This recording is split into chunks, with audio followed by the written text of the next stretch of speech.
If you will, let's play you the latest attempts to revisit the efforts so far at reclaiming Ogoni land, put at a minimum of 30 years to restore it for the people of that place, and then we'll dig more into your report. Every day I continue to go to the hospital with my children, with my husband, because of all this crude oil. It's been 17 months since the federal government flagged off the cleanup exercise of the Ogoni area. If you want to eat fish now, it will smell crazy. Yet affected communities are still waiting endlessly, but full of hope that their land will be fully restored soon. The hydrocarbon pollution remediation project was set up in 2016 for the cleanup exercise, but not much seems to be going on the implementation.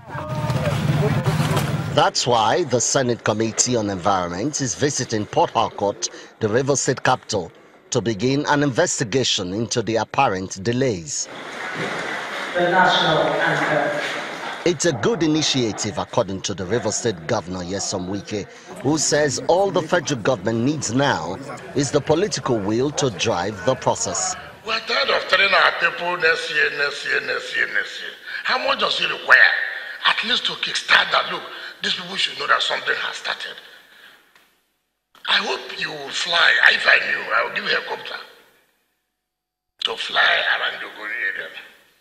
Because that's the only way you can appreciate what we're talking about. If you go by road, you will not appreciate it fully. But if you go by air, you will see that the place is gone. The committee then proceeds to assess the polluted sites. Why we are here, that we want to see those sites that they have demonstration sites, which we have also observed. So we want to know, and then thank God that the president has included certain things in the budget, which will take extent. And I don't think what is in the budget can even start to be cleanup, but it will be a measure towards. Some have expressed doubt over the possibility of remediating the devastation in Ogoni land, and this visit by the Senate Committee on Environment is expected to further drive home the need to get to work as soon as possible. Emmanuel Irei, Channels Television News. In Amnesty International's assessment, that Shell implication reflects what you just saw. The role of Shell in human rights devastation in the Niger Delta is several-fold. One is the criminal aspect of it, which we are bringing to light now, and the other is the devastation of the environment in the Niger Delta. It's not in doubt that Shell played a major role in the devastation of the environment. And what has just come to light now is regarding how much Shell knew about the criminal atrocities that were going on back then.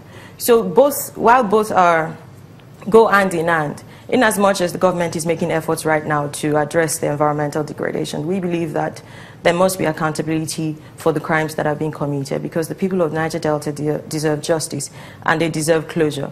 Bearing in mind that one of the victims, widow of Dr. Kiobel, only this year brought a case, that shows that victims still want justice. Regardless of how long it may take, victims want justice, and there is no better time.